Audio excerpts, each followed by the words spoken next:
Welcome back, guys. So we told you we have a guest, and our guest this afternoon is a very talented person, is a Nigerian-born singer and songwriter who mesmerizes audiences with his soulful melodies and captivating lyrics. Ladies and gentlemen, let's make a welcome to the show, Funbi! Yay! Hey, Funbi, it's so good to have you here again. Thank you After very so much. many years. I know. Did you take any hiatus? Did you go on any hiatus? Did you take any break as such?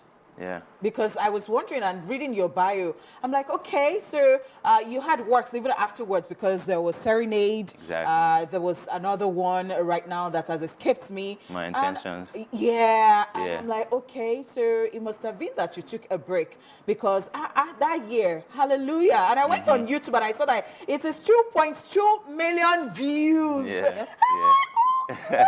God. It was a thing. We really enjoyed it. We loved it.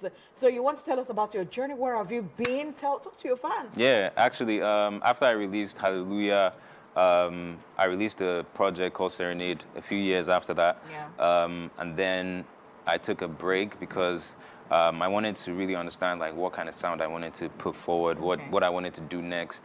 And then as I was about to do that, I lost my dad. And so like the whole process of everything, I needed some time to step back and really like grieve properly before I was like fully in the music space and the music mind, you know. And then I released My Intentions and I took a break again because I really wasn't. I thought I was fully okay to come back, but I wasn't. So I still needed to go back and like rehash everything, and so now I'm back with a new project. Love Lost. Okay, so now that you've taken all of these breaks and you understand yourself, so what sound are you going to be giving us? And let's talk about your project. Yeah. So I say that my sound is smooth and sensual. So like everything is like soulful R&B. The core of my music is in R&B. So like it's essentially that with a sprinkle of other genres in there. Interesting stuff.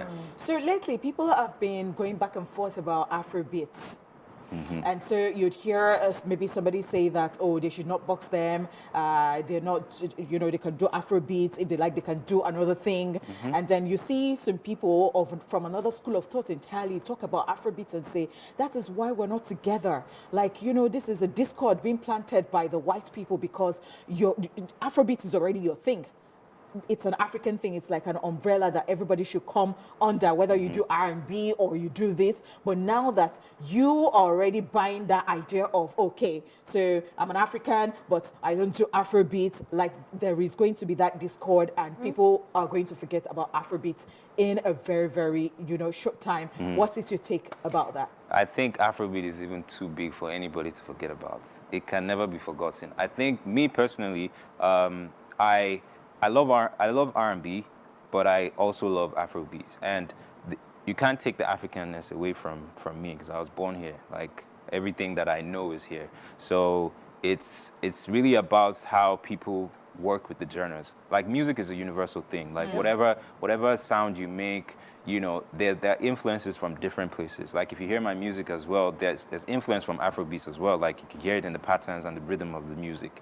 Like it's too big. It can't. Afrobeat cannot be forgotten. So would you agree that it's just an umbrella that everybody should just be under when it comes to the African thingy? Yeah, it is a wide umbrella. Like I don't know if there's any particular artist that I would say is solely and uniquely Afrobeats.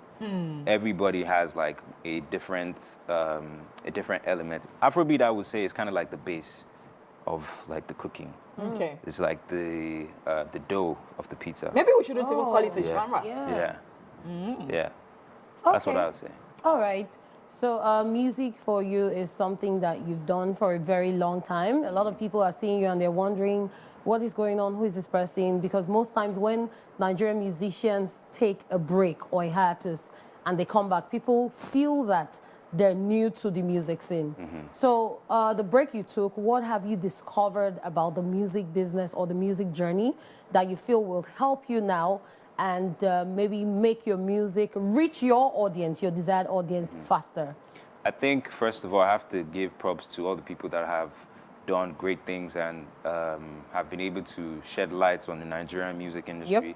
Because right now the world is listening. The world is here. Like you have all these big record labels here, and also they are helping other young artists that are still growing.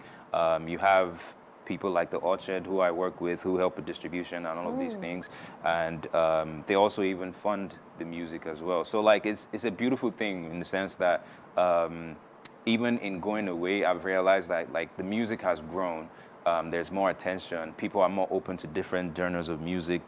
There's a broader reach, and like it's now.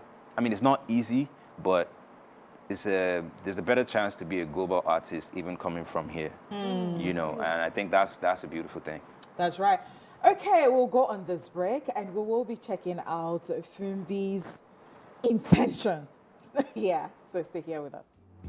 So yes, he is the same person you saw in the video. He has started plaiting his hair and he still has his headphones. Ladies, in case you were wondering. And we're talking about different things. We're talking about piercing, Yes. all that, just having like an identity. Yeah. But you know, there is something about a signature look for artists.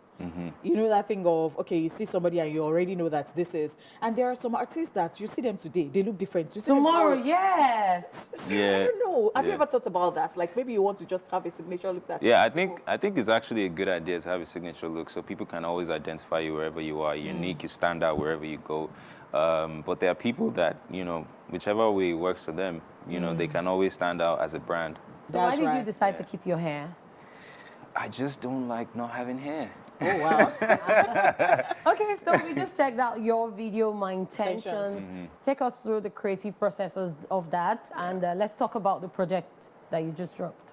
All right, so 2021 was when I released My Intentions, and it was, I mean, my producer sent me the beats, and I went to his studio, and then I was just freestyling, because I usually freestyle melodies into lyrics, so I was just freestyling the melody, you know, this thing ain't easy. And then from there, it just went into something, and then I developed it over that. Yeah, and we shot the video, it was great. And then, but now, you know, I have a project, Love Lost, Lovelust. I always feel like I have to spell it just so that there's no confusion. And there's a 7-track EP. It's mainly, the core is in R&B, as I said. Okay. And yeah, it's a beautiful project. I'm very proud of it. It plays in, you know how sometimes you might think that you're in love, but there's something else, and you might think that, you know, it's just a physical thing, and then it can lead to something else. So the project is basically exploring those things, you know, love and pure desire. Are there any real life experiences? It's all real life experience, everything. Wow. I am so looking forward to seeing that word. I am. So before we go, let's talk about what else you have to drop. And there's this question I've been wanting to ask you. So as an R&B artist, has your music helped you get a girlfriend, like serenading and all of that? I think I am me before even my music. So, I mean, I have people that reach out because of music, but Oh, wow. you know, it's all love, you know, as long as They'll be the music is diplomatic. moving, Oh, it's all love. Never to be cut off, friend. So your social media handles for people who want to reach out to you. Yeah, so I'm Funbi Music on Instagram, Funbi Official on Twitter, and actually Funbi Music everywhere else, apart from Twitter. Fantastic. Yeah.